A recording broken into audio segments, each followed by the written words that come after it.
Hello বন্ধুরা, ইনি হচ্ছে আমার শ্বশুর মশাই। তো আমি এনাকে কখনো আমার শ্বশুর বলে ভাবিনি, চিন্তাই করিনি, মনেই করিনি। ওনাকে আমি আমার বাবার থেকে কিছু কম দেখিনি। অনেক ছোট বয়সে ওনার ঘরে গেছি বউ হয়ে, ওনার ছেলের বউ হয়ে 10-11 বছর হয়ে গেল। সেই থেকে আজ পর্যন্তও তার ঘরে আমি তার মেয়ের মতন থেকেছি।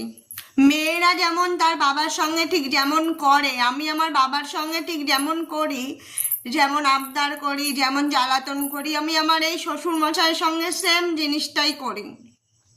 সত্যি আমি আমার শ্বশুর মশাইকে খুবই ভালোবাসি আর খুবই মিস করি। বাবা, তোমার এই বৌমা তোমাকে খুব ভালোবাসে, তুমি হয়তো বুঝতে পারো না, কিন্তু কখনো যদি ভিডিওটা দেখো তাহলে বুঝতে পারবে তোমার এই বৌমা কখন যে তোমাকে মেয়ের মতন ভালোবেসে ফেলেছে সে নিজেও জানে না।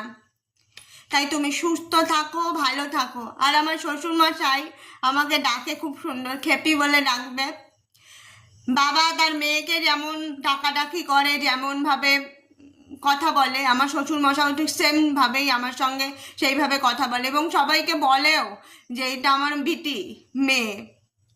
তোমার খুব ভালো লাগে এই জীবনে, মানে সবাই বলে আর কি, অনেকেই বলে যে শ্বশুর বাড়ি মানে অসুর বাড়ি কথাটা, কিন্তু না, এরকম না। শ্বশুর বাড়ি মানেই যে ভয়ের জায়গা, তারা এটা মেনে নেবে না, তারা বকাবকি করবে, কিন্তু এমন নয়। আমার এরকম কখনো মনে হয়নি।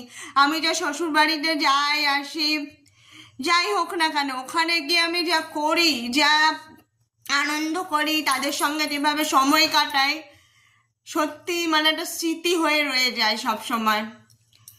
তো আমার শ্বশুর মশাইকে আজকে বলতে চাই যে বাবা আজকে হ্যাপি ফাদার্স ডে, তাই তোমাকে বলছি হ্যাপি ফাদার্স ডে। তুমি সব সময় ভালো থাকো আর এইভাবেই আমাকে ভালোবেসো। তোমার আশীর্বাদের হাতটা আমার মাথার উপর রেখো। শুধু সুস্থ থাকো, ভালো থাকো। খুব মিস করি বাবা তোমার, মনে হয় ছুটে ছুটে চলে যাই তোমার সাথে। সকালবেলা উঠে তোমার সাথে যে গল্প করাটা আমি খুব মিস করি।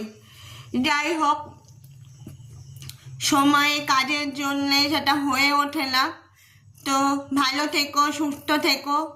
Happy father's day.